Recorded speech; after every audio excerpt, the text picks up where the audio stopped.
السلام عليكم ورحمة الله وبركاته. نحمد الله العظيم نصلي ونسلم على الرسول الكريم أما بعد. قال الله تعالى في كلامه: أعوذ بالله من الشيطان الرجيم. بسم الله الرحمن الرحيم. إن الله يأمركم أن تؤدوا الأمانات إلى أهلها. صدق الله العظيم. அளவற்ற அருளாளனும் நிகரற்ற அன்புடையோனுமாகிய எல்லாம் வல்ல அல்லாஹுவின் பெயரால் துவங்குகிறேன். அருமைநாயகம் முஹம்மதுர் ரசூலுல்லாஹ் ஸல்லல்லாஹு அலைஹி வஸல்லம் அவர்களின் மீதும் நற்பாக்கியங்கள் நிறைந்த அவர்களுடைய உம்மத்தின் மீதும் குறிப்பாக இக்காணொளியில இணைந்திருக்கிற நம் அனைவர் மீதும் எல்லாம் வல்ல அல்லாஹுவின் நல்லருள் என்றென்றும் நிறைவாக உண்டாவதாக. ஆமீன்.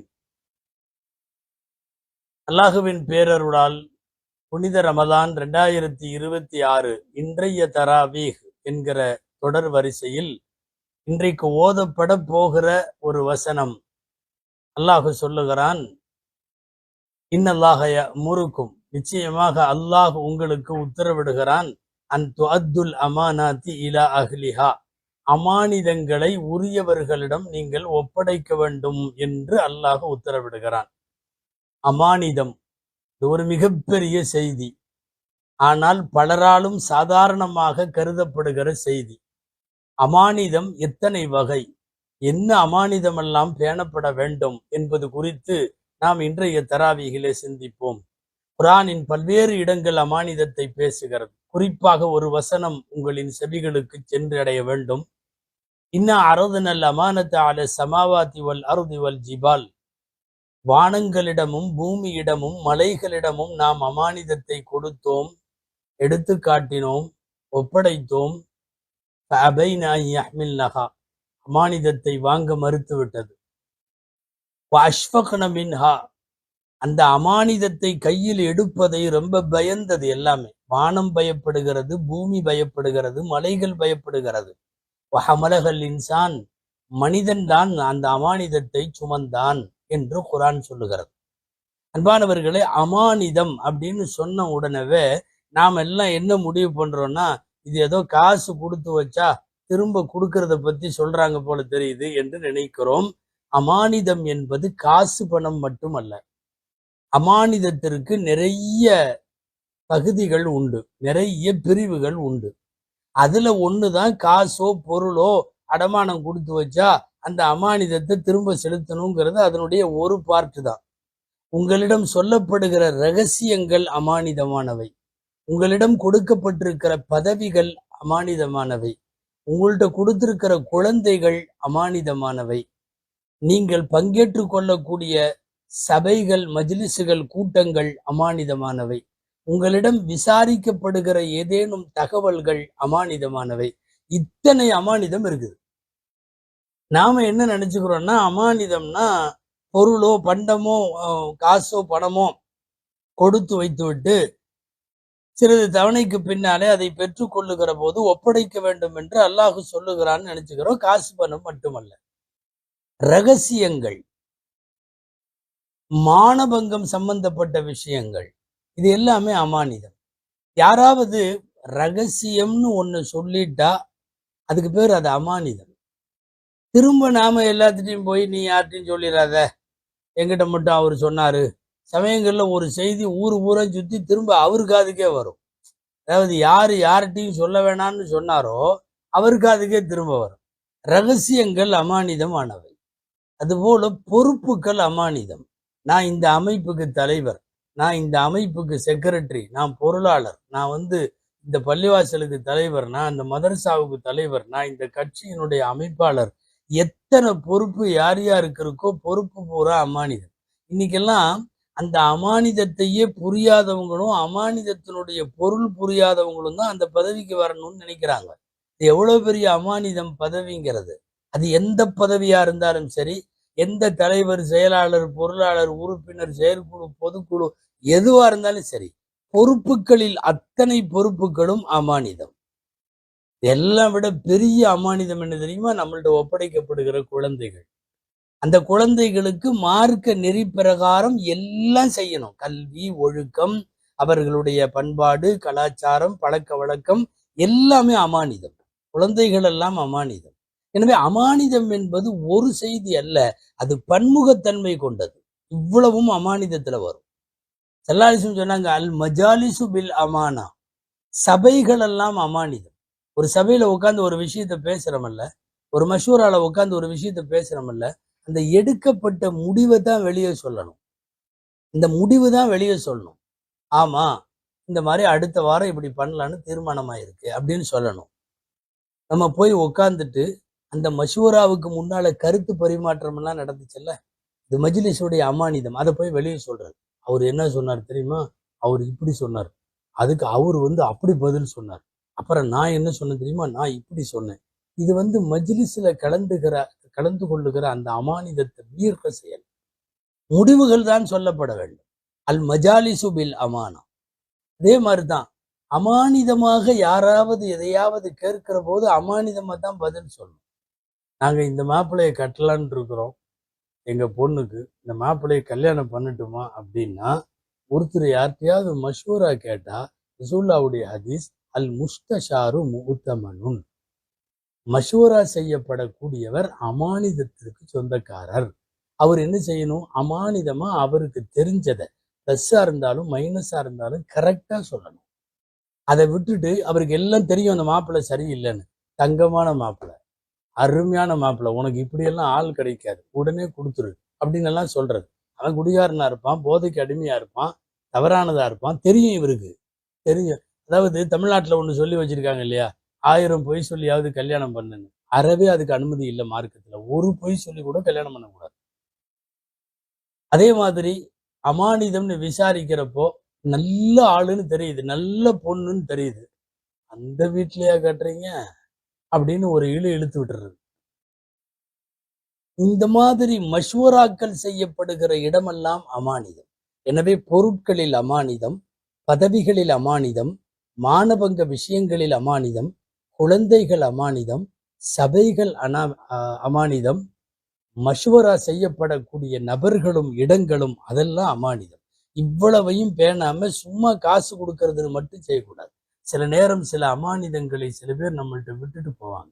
யாராவது ஒரு தந்தை வஃபாத் ஆகிறப்ப பேசிட்டு போவார், எனக்கு பின்னாடி இதை இப்படி பண்ணிக்கங்க, அந்த பொண்ணை இப்படி பார்த்துக்குங்க, பையனை இப்படி பார்த்துக்குங்க, இவங்களுக்கு இவ்வளவு கொடுங்க, அவங்களுக்கு அவ்வளவு பிரிச்சுக்குங்க, இதெல்லாம் அமானிதம்.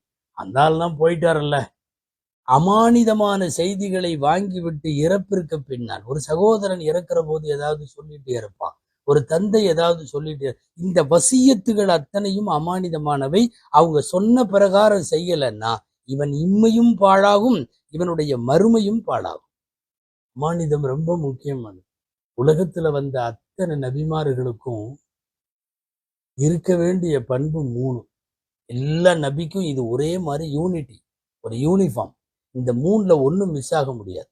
1 உண்மை பேசுதல், அத்தனை நபிமார்களும். 2வது அமானிதம் பேணுதல். 3வது சொன்ன விஷயத்தை அல்லாஹ்விடமிருந்து வந்ததை எத்தி வைக்கிறது. அஸ்ஸிதுகு வல் அமானத்து வத்தப்லீக். இந்த 3. அதனால தான் நிறைய குரான்ல பார்த்தீங்கன்னா வந்த நபிமார்கள் பூரா இதை சொல்லுவாங்க. இன்னி லக்கும் நாசிஹுன் அமீன், இன்னி லக்கும் ரசூலுன் அமீன். நான் அமானிதம் உள்ளவன், நான் அமானிதம் உள்ளவன். அத்தனை நபிமார்கள்ட்டையும் இது முக்கியமான செய்தியாக அது இருந்திருக்கிறது.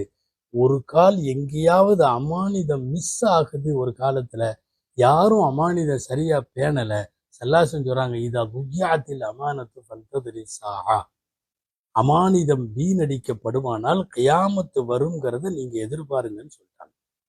இந்த அமானிதங்கள்ல முதல் அமானிதம் நீங்க நினைக்கிற மாதிரி காசு, பணம், பொருள், பண்டம் யார் யார்கிட்ட கொடுத்து வச்சிருந்தாலும் சரி, உயிர் போற நிலை வந்தாலும் கூட அதை மட்டும் நாம மோசடி செஞ்சிடக்கூடாது. அமானிதத்துல நமக்கெல்லாம் தெரிந்த வரலாறு, ஒரு பச்சை போர்வை போர்த்தி அலி ரலியல்லாஹு அன்ஹுவை படுக்க வைத்து விட்டு நாயகம் ஹிஜ்ரத்துக்கு போனாரு. சொல்லிட்டு போனாங்க, யார் யார் என்கிட்ட எவ்வளவு கொடுத்து வச்சிருக்காங்க, மக்கா வாசிகள்கிட்ட இதையெல்லாம் ஒப்படைச்சிருங்க அப்படின்னு சொல்லிட்டு, ஒப்படைச்சதுக்கு பிறகு நீங்க ஹிஜ்ரத்துக்கு வாங்க. லன் யஸில இலைக ஷைஉன் தக்ரஹுஹு, நீங்க இந்த அமானிதத்தை எல்லாம் ஒப்படைச்சிட்டு மக்காவிற்கு மதீனாவிற்கு வர்ற வரைக்கும் நீங்கள் மனசுக்கு விரும்பாத எந்த செயலும், தகாத விரும்பாத செயல்களும் உங்களுக்கு நடக்காது என்று சொன்னார்கள். நபிகள் நாயகம் ஸல்லல்லாஹு அலைஹி வஸல்லம் அவர்கள். இது என்னன்னா, ஒரு ஊரு கொஞ்சம் கவனிச்சு பாருங்க. அந்த ஊர் இவங்கள துரத்துது. நீ போ, ஊர்ல இருக்காத. இருந்தீன்னா உன்னை கொல்லுவோம். ஒரு நன்றி கெட்டத்தனமா ஒரு ஊர் தன்னை அடித்து துரத்துகிற போது, ஊரை விட்டு விரட்டுகிற போது, அந்த மக்களை பழி வாங்கறதுக்காக இவனுக்கு காசையெல்லாம் நம்ம என்ன எடுத்துட்டு நடப்பா போலாம் அப்படின்னு தான் நம்ம மனசு தோணும். எவ்வளவு பெரிய எதிரியா இருந்தாலும் அவன் பொருளை அவன்கிட்ட ஒப்படைக்கணும். இது ஒரு முஸ்லிமினுடைய பண்பு. லா ஈமான லிமன் லா அமானத லஹு. யார்கிட்ட அமானிதம் இல்லையோ அவன்கிட்ட ஈமானே இல்லைன்னு சொன்னாங்க நபி ஸல்லல்லாஹு அலைஹி வஸல்லம். சரி, இது காசு பணத்துல. பொறுப்புகள் அமானிதம். ஒரு சஹாபி இருந்தார், அபூ தர்ருல் கிஃபாரி ரலியல்லாஹு அன்ஹு. ரொம்ப பலவீனமான சஹாபி. கொஞ்சோன்னு அல்லாஹ் ரசூலுக்கு மாத்தமா யாராவது நடந்தாலும் சண்டைக்கு போயிடுவான். அந்த மாதிரி சஹாபி. அவங்களுக்கு நமக்கு ஒரு பொறுப்பு இருந்தா நல்லா இருக்குமே, ஒரு பதவி அப்படின்னு ஒரு ஆசை போல இருக்கு. ஸல்லல்லாஹு அலைஹி வஸல்லம் கேட்டாங்க, யா ரசூலல்லாஹ் வல்லைத ஃபுலானன் வல்லைத ஃபுலானன் லிம லா துவல்லினி. அவரை பொறுப்புல போட்டிருக்கீங்க, இவரை பொறுப்புல போட்டிருக்கீங்க, என்ன ஏன் பொறுப்புல போட மாட்டேங்கிறீங்க அப்படின்னு கேட்டார். ஸல்லல்லாஹு அலைஹி வஸல்லம் சொன்ன அந்த வார்த்தை நம் எல்லோருக்கும் பொருந்தும். இன்னஹா அமானத்துன் வயவுமல் கியாமத்தி நதாமத்துன். எப்பா, பதவிங்கிறது பொறுப்புங்கிறது ஒரு அமானிதம். மறுமையில அது பெரிய கை சேதம். ஏன்னா வாங்குற பொறுப்பின்படி நம்மால் செயல்படல, அதுல சில பின்னடைவு ஏற்படுகிறது, அதுல மார்க்கத்திற்கு முரண் ஏதாவது ஏற்படுகிறது. என்ன நடக்கும் தெரியுமா? மறுமையில மாட்டிக்குவோம். இந்த உலகத்தில் அமானத், மறு உலகத்தில் நதாமத். அமானத் இந்த உலகத்தில் அது அமானிதம், பெரிய அமானிதம். மறு உலகத்துல அது பெரிய கைசேதமாக இருக்கும். அதனால உங்களுக்கு அது வேணாம் அப்படின்னு சொல்லி ரசூலுல்லாஹி ஸல்லல்லாஹு அலைஹி வஸல்லம் சொல்றாங்க. அன்பானவர்களே, அமானிதம் மறுமையில அமானிதம்ங்கிறது எவ்வளவு பெரிய முக்கியத்துவம் தெரியுமா? அமானிதம்ங்கிறது ஒரு கருத்து தான், ஆள் அல்ல, ஜடம் அல்ல. அமானிதம்ங்கிறது ஒரு மனுஷனுக்கு பேர் அல்ல, கட்டடத்துக்கு பேர் அல்ல. அமானிதம் ஒரு கருத்து. ஆனால் அல்லாஹ் உருவம் கொடுத்து ரெண்டு பேர்த்த மட்டும் நிப்பாட்டுவான்.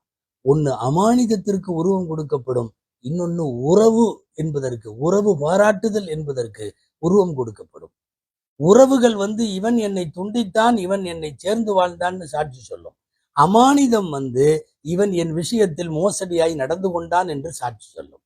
ஹதீஸை இன்னும் கொஞ்சம் ஆழமா போய் பார்த்தோம்னா, முஸ்லிம்களின் மிகப்பெரிய மறுமை நம்பிக்கை சிராத்துல் முஸ்தகீம் பாலம். சிராத்துல் முஸ்தகீம் மயிரிழையை விட, ரோமத்தை விட மெல்லிய அந்த பாலம். நபிமார்கள் 2 மருங்கிலும் இருப்பார்கள். சிராத்துல் முஸ்தகீமில் நடக்கிற போது என்ன நடக்கும்? நபி ஸல்லல்லாஹு அலைஹி வஸல்லம் சொல்கிறார்கள், இந்த பக்கம் அமானிதம் இருக்கும், இந்த பக்கம் உறவை பேணுதல் இருக்கும். இதிலே நடந்து செல்பவன் இந்த 2ஐயும் சரியாக செய்தவன் பாதையை கடந்து விடுவான். இந்த 2ஐயும் சரியாக பேணாதவன் பாதி வழியிலே முகங்குப்புற வீழ்த்தப்படுவான். அவன் வீழ்வது நரகத்தினுடைய படுகொலி. சிராத்துல் முஸ்தகீமுடைய 2 மருங்கிலும் நிப்பாட்டப்படுகிறவற்றில் ஒன்று அமானிதம் என்கிறார்கள் நபிகள் நாயகம் ஸல்லல்லாஹு அலைஹி வஸல்லம். வாங்க, இன்னைக்கு நாம பேணக்கூடிய அமானிதங்கள், இதுல இருக்கிற பிளஸ் மைனஸ் எல்லாம் பார்ப்போம். இன்னைக்கு நம்மள்ட்ட என்ன அமானிதம்? வாங்கின பொருளை ஒப்படைக்கணும், அல்லாஹ் கொடுத்த குழந்தைய கரெக்டா வளர்க்கணும், இப்படி எல்லாம் சொல்றமே, இத்தனையும் அமானிதம்னு சொல்றமே. கீழே எங்கேயாவது கிடக்கிற பொருளை எடுத்து பாக்கெட்ல போட்டு போயிட்டே இருக்கிறோமே, இது என்ன அமானிதம்? பஸ் சீட்ல, ட்ரெயின்ல, ஃபிளைட்ல யாராவது ஏதாவது பொருளை விட்டுட்டு போனா என்னமோ இவங்களுக்கு இவங்க பாட்டனார் வழியா வந்த மாதிரி தூக்கி பேக்ல போட்டு போயிட்டே இருக்கிறோமே, இது என்ன அமானிதம்? சபையிலேயோ மண்டபத்திலேயோ பள்ளிவாசல்லையோ நம்ம செருப்பு காணணும்னு இன்னொரு செருப்பு போட்டு போயிட்டே இருக்கிறோமே, இது என்ன அமானிதம்? அதாவது மிகப்பெரிய அளவில் விசாரணைக்கு உட்படுத்தப்படுகிற அமானிதம் இந்த மாதிரி இடங்கள்ல எல்லாம் லேசா போயிருது. முதல்ல ரோட்ல, தெருவுல கிடக்கிறது நமக்கு சொந்தம் என்று சொன்னது யார்? முறுக்கும் அத்துல் அமானாத்தி இல அகலிகா. இன்றைய தராவிகளை ஓதப்பட்ட வசனம், ஓதப்படுகிற வசனம், நீங்கள் அமானிதத்தை உரியவங்கள்ட்ட ஒப்படைக்கணும். இது ரொம்ப பெரிய செல்வந்தரா இருப்பார், லட்சாதிபதி, கோடீஸ்வரன்லாம் சொல்லுவாங்க. ஏதாவது ஒரு சின்ன பொருள், அது சில்லறத்தனம்னு சொல்லலாம், தூக்கி ஜோப்ல போட்டு ஏழைப்பாளைகள் கூட இன்னைக்கு எவ்வளவு நேர்மை தெரியும். 10 பவுன் 20 பவுன் நகையை கொண்டு வந்து யாருக்குன்னு தெரியலன்னு ஒப்படைக்கிற துப்புரவு தொழிலாளியை இன்னைக்கு நாம பார்த்துட்டு இருக்கோம். நாட்டுல உள்ள எல்லா மீடியாவும் காட்டுது என்னன்னா, ரோடு கூட்டுற பொம்பளை இல்லை ஒரு துப்புரவு தொழிலாளி 20 பவுன் 25 பவுன் நகை கீழே கிடக்குது. இன்னைக்கு இருக்கிற தங்கத்தினுடைய மார்க்கெட்டுக்கு சத்தம் இல்லாம எடுத்து பையில போட்டு வீட்டுக்கு போக வேண்டியதானே. ஆனால் இறைவன் இது போன்ற இடங்களில் தான் வாழுகிறான். இது போன்ற இடங்கள் தான் இறைவனுடைய நம்பிக்கைக்கும் இறை அச்சத்திற்கும் உரிய இடங்கள். கொண்டு போய் யாருதுன்னு தெரியலன்னு கொண்டு போய் ஒப்படைக்கிறவங்களை எப்படி பார்க்கறது? அல்லது கீழே கிடந்த ஒரு ஒரு 100 ரூபா நோட்டா இருந்தாலும் தூக்கி ஜோப்புல சத்தம் இல்லாம போட்டுட்டு அது அங்க கீழே கிடக்குதுன்னு தெரிஞ்ச உடனே போய் அப்படி செருப்பு காலை வச்சு மிதிக்கிற மாதிரி மிதிச்சு, யாரும் இல்லாதப்போ தெரியாம எடுக்கிற மாதிரி எடுத்து பாக்கெட்ல போட்டுக்கிறவங்களையும் இந்த துப்புரவு தொழிலாளியும் எங்க போய் பொருத்தி பார்க்கறது? உரியவங்களுக்கு உரிய பொருளை ஒப்படைச்சா ஒருவேளை அல்லாஹ் நாடினால் அந்த மாதிரியோ அல்லது அதை விட அதிகமாகவோ அல்லாஹ் திருப்பி கொடுத்துருவோம். அதே ஒரு செய்தி வரலாற்றில் அல்லாமா இப்னு அகைல் ரஹிமஹுல்லா ஹம்பலி மதுகபுடைய பெரிய ஆளி, பெரிய மேதை, ஹஜ்ஜுக்கு வர்றாங்க. ஹஜ்ஜுக்கு வந்த இடத்துல ஒரு சிகப்பு கயிறுல முத்து மாலை, பயங்கரமான விலை. ஒரு சிகப்பு கயிறுல முத்து மாலை கோர்க்கப்பட்டிருக்கிற அந்த முத்து கீழே கிடக்குது, எடுத்துட்டாங்க கையில. அல்லாஹு அக்பர். போனா லைஃப் பூரா செட்டில் ஆயிடலாம். அந்த மாதிரி முத்து மாலையை அதை கொண்டு போய் வித்தாருன்னா அவரு இறக்குற வரையும் சாப்பிட்டுக்கலாம். அப்படியே ஹஜ்ஜில் போயிட்டு இருக்காரு. கொஞ்ச தூரம் கழிச்சு பார்த்தா கண்ணு தெரியாத ஒரு வயசான பெரியவர், 2 கண்ணும் தெரியாது. அவரு சத்தம் போட்டுட்டு இருக்காரு, என்னோட முத்து மாலையை காணோம், 1000 தீனார் தர்றேன், எனக்கு அதை திருப்பி கொடுத்துருங்க, அது என் குடும்பத்தினுடைய பரம்பரை சொத்து. 1000 தீனார். முதல்ல இந்த காசே பெருசு. 1000 தீனார்னா திருகம் அல்ல, தங்க காசுன்னு பேரு. 1000 தங்க காசு ஒருத்தர் கிடைச்சா பெரிய தொகை. நேரா போனாங்க. அல்லமா இப்னு அகீல் ரஹிமஹுல்லா கொடுத்துட்டாங்க. இந்தாங்க உங்களோட முத்து மாலை. இந்தப்பா உனக்கு 1000 ரூபா. அந்த கண்ணு தெரியாதவர் எடுக்கிறார் தடுமாறு. இல்லை, இது உங்களுடையது, நீங்க அறிவு செய்றீங்க, நான் கீழே கண்டு எடுத்தேன், இது ஒப்படைக்க வேண்டியது என் பொறுப்பு, எனக்கு 1000 தீனார்லாம் வேணாம், நான் போயிட்டு வரேன். போயிட்டாங்க. அப்புறம் ஹஜ்ஜு முடிஞ்சது, ஷாமுக்கு போனாங்க. அப்புறம் பைத்துல் முகத்தஸுக்கு வந்தாங்க. எல்லாம் முடிச்சுட்டு திரும்புற வழியில பகதாதுக்கு வர்றாங்க. அப்புறம் வழியில ஒரு கிராமம், தொழுகிறதுக்கு டைம் ஆச்சுன்னு அங்க போனாங்க. கரெக்டாக ரமதானுடைய முதல் நாள் போனாங்க. போன உடனே அங்க தொழுதாங்க. இவருக்கு அங்குள்ள மக்கள், ஒரு சின்ன பள்ளி, சின்ன மஹல்ல, அது ஒரு சின்ன ஊர். இவர் போயிட்டு இருக்காரு ஊருக்கு, வழியில தொழுகிறதுக்காக வந்தார். அப்போ இவர் தொழுக வச்சாரு, நல்லா இருந்தது. இங்க ஊர் மக்கள்லாம் சுத்தி நின்றுக்கிட்டாங்க. எங்க இமாம் சமீபத்துல தான் மவுத்தாயிட்டாரு, நீங்க அழகா தொழுக வைக்கிறீங்க, இந்த ரம்ஜான் எங்க கூட இருங்களே அப்படின்னு சொன்னார். சரின்னு இருந்துட்டார். அவர் ஏற்கனவே நாடு நாடா வர்றவர் தான். ஷாம் முடிச்சு, குத்துஸ் முடிச்சு, அக்ஸாவை முடிச்சுட்டு இங்க வந்திருக்கிறாரு. அங்கேயே தங்கிட்டாரு. ரம்ஜான்ல எல்லா மக்கள் நல்லா பழகுனாங்களா, அங்கேயே கொஞ்ச நாள் இருக்கலான்னு இருந்துட்டார். திடீர்னு யாரோ ஒரு வீட்டுல இவ்வளவு பெரிய பேணுதலான அழகான காரியான இந்த இமாமுக்கு என் பொண்ணை கொடுக்குறேன்னு சொல்லி ஏதோ ஒரு வீட்டுல பொண்ணு கல்யாணம் பண்ணிட்டாரு. வருஷ கணக்குல அங்க தங்குற மாதிரி ஆயிடுச்சு. இந்த பெண் கர்ப்பஸ்திரி ஆனாள், குழந்தை பெற்றாள். பிரசவத்தினால் ஏற்படக்கூடிய அந்த நிஃபாஸினுடைய வழியில அந்த அம்மா சீரியஸ் ஆயிடுச்சு. வாரிசு குழந்தை கிடைக்க போகிறது, ஆனால் தாய் கிடைக்காது. தாய் சீரியஸ். தாய் மரணப்படுக்கையில இருக்கிற போது போய் பக்கத்துல உட்காந்து மனைவிட்ட பேசிட்டு இருக்காரு. மனைவி ஒளிச்சு வச்சிருந்த மாதிரி எடுத்து ஒரு முத்து மாலையை கையில கொடுத்து, இது உங்கள்கிட்ட அமானிதம், நாங்க பரம்பரையா வச்சிருக்கோம்னு கொடுக்குறாங்க. வாங்கி பார்த்தா அது அதே மாலை. ஹஜ்ஜில இவர் கண்டெடுத்து கண் தெரியாத பெரியவற்றை கொடுத்த மாலை. இந்த மாலையை பார்த்த உடனே இவர் சொன்னார், இதுக்கு ஒரு வரலாறு இருக்குன்னு சொன்னார். கிஸ்ஸத்துன் வ ஹிகாயத்துன், இதுக்கு ஒரு வரலாறு இருக்கு, நான் சொல்றேன்னு சொல்லிட்டு சொன்னாரு. நான் ஹஜ்ஜுக்கு போயிருந்தேன், போனப்ப இதை கீழே கண்டெடுத்தேன். ஒரு வயசான பெரியவர் சொன்ன உடனே அந்த அம்மா சொன்னாங்க, அது எங்க தகப்பனார், இந்த கண் தெரியாதவர். மவுத்தாகிற வரைக்கும் அவர் இங்க வந்ததுக்கு அப்புறமும் கூட என்ன துவா கேட்டார் தெரியுமா? எனக்கு இந்த முத்து மாலையை திரும்ப ஒப்படைத்த அவரை போல் ஒரு மாப்பிள்ளையை யா அல்லாஹ் என் பொண்ணுக்கு கொடுன்னு துவா செஞ்சார். இந்த துவாவை ஆண்டவன் கபூலாக்கியிருக்கான். இப்ப நீங்க சொல்றது பார்த்தாங்க. சுருக்கமா அந்த ஊர்ல இருந்து கொஞ்ச நாள்ல விடை பெற்று போகிறார். கையில அந்த முத்து மாலை, வாரிசாக ஒரு குழந்தை, ரெண்டோடையும் போறார். வரலாற்று ஆசிரியர்கள் இந்த நீதி போதனை நிறைந்திருக்கிற இந்த வரலாற்றை எழுதுகிற போது கீழே கண்டெடுத்த முத்து மாலையை ஒப்படைத்த அமானிதம் இருக்கிறது அல்லவா, அந்த அமானிதம் அல்லாஹுவுக்கு பிடித்து போய் அதனுடைய பின்தொடர்ச்சியில் எல்லாவற்றையும் அல்லாஹ் கொடுத்துட்டான். மாலைக்கு மாலை வந்துருச்சு. அவர் அன்னைக்கு ஜோப்புல போட்டு போயிருந்தா ஹஜ்ஜில் எடுத்தப்போ ஹராமான முறையில் ஒரு மாலை கிடைத்திருக்கும். இப்போது ஹலாலான முறையில் மாலையும் கிடைக்கிறது, வாரிசும் கிடைக்கிறது, அந்த ஒட்டுமொத்த ஊரின் கண்ணியமும் கிடைக்கிறது என்று பார்க்கிறோம்.